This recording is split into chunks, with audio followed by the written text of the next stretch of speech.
Hola, buenos días. Mi nombre es David Moreno García. Soy estudiante de doctorado en la Universidad Pública de Navarra y junto a Juan Ignacio Latorre y José Ramón Alfaro estamos llevando a cabo este proyecto llamado Diseño Biomimético para la eficiencia aerodinámica en el transporte por carretera de la Unión Europea. Muchas gracias por invitarnos a vuestro congreso internacional. En esta primera parte, en la introducción, vamos a hablar de la contribución del transporte a las emisiones de gases de efecto invernadero, del CO2, en la Unión Europea. Haremos también una breve explicación de la revisión sistemática que hemos llevado a cabo, identificaremos la problemática encontrada en la revisión, justificaremos el porqué de nuestra investigación y hablaremos de los objetivos de la misma. En esta diapositiva podemos ver dos gráficas. En la de la izquierda vemos por sectores la contribución de cada uno de ellos a las emisiones de CO2. El transporte sería un 23%, 23,2%. Y dentro de los transportes tendríamos los vehículos pesados, incluidos los camiones y los autobuses, que corresponderían con un 21,6%.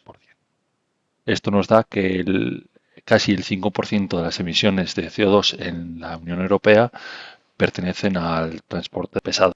En esta siguiente diapositiva hablamos de las fuerzas de resistencia que suponen al movimiento de un vehículo. Las podemos dividir en dos grandes grupos, las que se producen a velocidad variable, que incluyen la inercia cuando frenamos y aceleramos, y la resistencia por pendiente, cuando subimos una colina o la bajamos.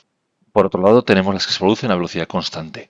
Incluyen la resistencia mecánica, subdividida en resistencia a la rodadura, la resistencia que se produce al girar el neumático sobre la carretera y la resistencia mecánica interna. Estas son las resistencias que se producen internamente en el motor, en la transmisión y otros mecanismos del coche. Por otro lado, tenemos la resistencia aerodinámica, que representa el 52% de las pérdidas y es en las que nos vamos a centrar en este estudio. La resistencia aerodinámica se puede dividir en dos grupos, la resistencia por presión, que representa el 90%, y la resistencia por fricción, que representa el 10%. Nuestro estudio se va a centrar en la resistencia por presión, la cual se puede dividir en dos parámetros, la forma y el tamaño. El tamaño viene determinado por las dimensiones del camión. La forma es la que trataremos de optimizar para minimizar la resistencia aerodinámica. A lo largo de esta presentación vamos a hablar del coeficiente aerodinámico.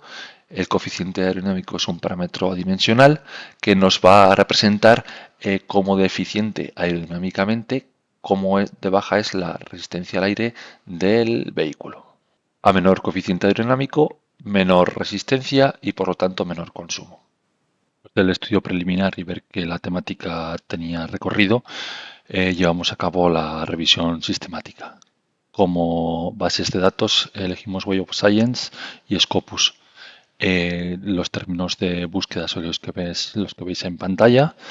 Y como metodología elegimos el método Prisma 2020, del cual hablaremos a continuación.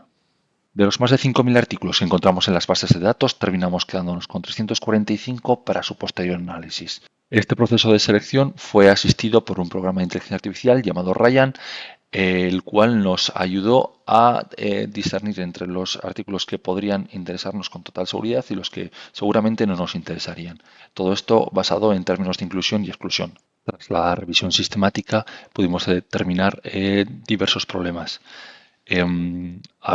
Como podemos ver en las imágenes, hay multitud de soluciones aerodinámicas. Podemos destacar, por ejemplo, la 11 en el lado izquierdo, es el deflector de cabina. Está instalado prácticamente en cualquier camión moderno. Sin embargo, hay otras que apenas aparecen. En la siguiente diapositiva veremos más en detalle cuál es la problemática. Y la realidad es que a pesar de tener tantas soluciones aerodinámicas, la implementación es muy baja. En los trailers prácticamente no se aplican soluciones aerodinámicas y en las cabinas poco a poco se van implementando cada vez más. Esto es principalmente por dos razones, la económica y la práctica. Si el dispositivo es muy caro o tiene un retorno muy largo, no se instala. Y la práctica, si el mantenimiento es muy frecuente o su utilización es muy complicada, tampoco se instala. En esta diapositiva mostramos la relación entre las simulaciones en ordenador, las pruebas de túnel de viento y los ensayos en carretera. Sin embargo, en las dos últimas décadas, las simulaciones en ordenador se han vuelto más accesibles, llegando a convertirse en los últimos 5 años la metodología más popular entre los artículos científicos. En las siguientes diapositivas vamos a hablar de la justificación de nuestra investigación. Como primer punto tendríamos el vehículo autónomo. Con un vehículo autónomo podríamos disminuir los accidentes debido a que el 90% de ellos son debidos a causas humanas. Tendríamos una disminución del consumo de combustible debido a que tampoco intervendría el ser humano y se podría optimizar la conducción. También tendríamos una mayor estabilidad en términos de tiempo, pudiendo planificar mejor y manteniendo el camión más tiempo en carretera. Y como último punto tendríamos una mayor capacidad de carga debido a que no se utilizaría la cabina y ese espacio lo podríamos dedicar a transportar más carga. La segunda columna de la justificación de nuestra investigación sería la electrificación del sector. Al igual que ocurrió en los años 70 con la crisis del petróleo, que en aquel momento se empezaron a implementar algunas de estas soluciones para reducir los costes del transporte, la electrificación trae otros retos. Una de ellas sería la autonomía de los vehículos. Si consiguiésemos vehículos más aerodinámicos, se reduciría el consumo y por lo tanto se aumentaría la autonomía. Esto trae una nueva oportunidad. Además, la mayoría de los estudios que hemos encontrado en la bibliografía no relacionan la aerodinámica con el sistema de propulsión. Esto nos ofrece una oportunidad de desarrollar nuevas tecnologías. Y el tercer pilar que justificaría nuestra investigación sería la carencia de soluciones bioinspiradas. Hay muy pocos artículos que hablen de soluciones de este tipo para vehículos pesados. Los objetivos de nuestra investigación serían resumir la literatura encontrada, describir las etapas para desarrollar un nuevo modelo de vehículo pesado para el transporte. Entre los puntos incluidos en este último tema serían la verificación de un modelo ya conocido que se llama GTS, Global Transport System, del cual hablaremos después. Esbozar, por otro lado, un nuevo concepto de vehículo autónomo eléctrico y aerodinámicamente bioinspirado y también, por supuesto, definir los próximos pasos de la investigación. Y con esto llegamos ya a la metodología. Aquí veremos el software utilizado, los modelos de referencia que utilizamos y la metodología para extraer formas de la naturaleza y aplicarla a la aerodinámica. Como modelo de referencia tomamos el Global Transport System, GTS. Esto nos permite validar nuestras simulaciones en ordenador basados en unos resultados que ya están verificados en túnel de viento. De aquí sacaremos o lo adaptaremos a nuestro sistema europeo, el GTS-EU, del cual hablaremos más adelante. Para la aplicación de la biomimética utilizamos una metodología extraída de un artículo de la Universidad de Groningen del año 2023. Este consiste en 6 pasos, de los cuales hablaremos más adelante. Para nuestro análisis CFD utilizamos el software Xflow.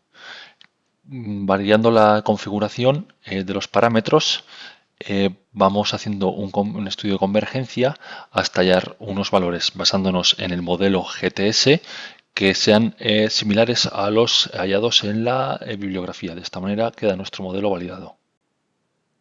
Y ahora llegamos al apartado de resultados. Aquí veremos todos los datos obtenidos en cada una de las diferentes fases y veremos los diseños estudiados. Aquí, como podemos ver en la parte superior, tenemos los 6 pasos extraídos del artículo de la Universidad de Groningen, del que hemos hablado antes. El primero de los pasos sería extraer los modelos. Aquí tenemos una lista de peces que son altamente hidrodinámicos y la comparativa al final en el último de los resultados con el camión. Entre los modelos tenemos el delfín común, la ballena minke, el atún, el tiburón maco, la anguila y el pez cofre. Todos estos modelos han sido encontrados en la bibliografía y poseen un coeficiente de arrastre muy bajo. Y pasamos a la selección de especie.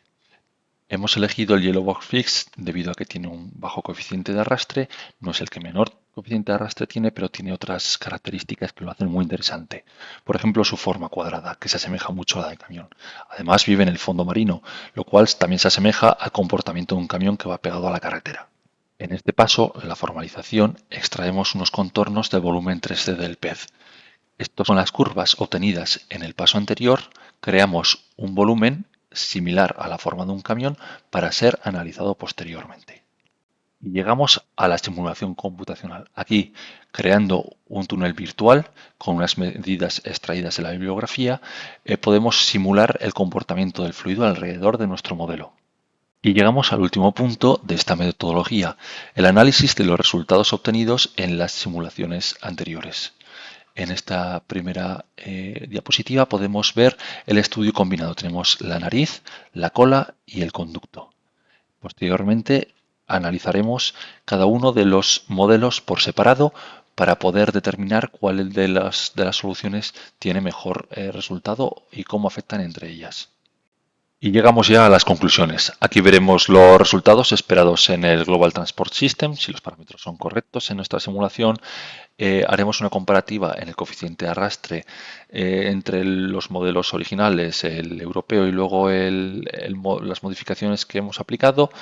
Veremos unas conclusiones sobre la electrificación y veremos además qué líneas o qué futuras líneas de investigación podemos seguir. En esta diapositiva podemos ver una comparativa entre los resultados extraídos de la bibliografía y los resultados obtenidos en nuestro análisis computacional. Como podemos ver, en el lado izquierdo tenemos los resultados obtenidos en el túnel de viento de la NASA, con un valor del coeficiente de arrastre de 0,277. Por otro lado, están nuestros resultados obtenidos en la simulación, que da un resultado de 0,274. Esto da una desviación menor al 2%, lo cual valida nuestra simulación, permitiéndonos poder seguir simulando el resto de los modelos.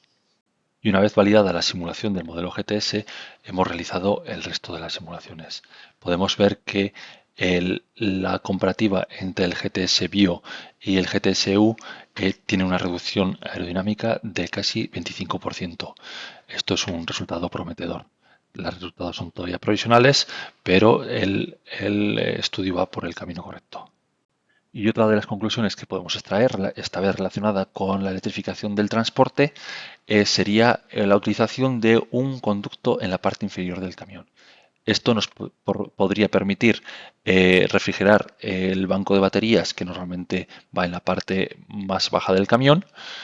Además, nos daría unos resultados aerodinámicos mejores, como ya ha sido comprobado en la bibliografía.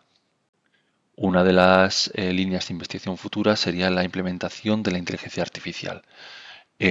Tradicionalmente, el proceso de diseño es un sumatorio de subprocesos multidisciplinares. Con la inteligencia artificial lo que buscamos es la optimización del proceso de diseño, dándole unas características. La inteligencia artificial te busca el diseño más aerodinámico.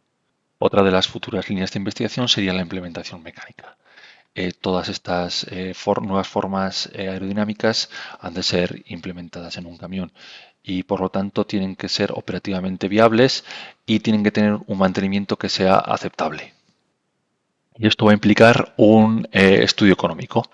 Se va a tener que estudiar si el volumen de carga ha aumentado, si la eficiencia en términos de combustible también ha mejorado, si de cara a la electrificación existe una mayor autonomía y si en las características de operativa y mantenimiento se ha mejorado, si es viable. Y ya por último, extraído de la bibliografía, ha quedado claro que los análisis CFD se han avanzado mucho, pero que son todavía necesarios los ensayos en túnel de viento y en carretera. Normalmente se utilizan estas simulaciones CFD en las etapas iniciales para los primeros prototipos, pero para los resultados últimos siempre son necesarios los otros tipos de test.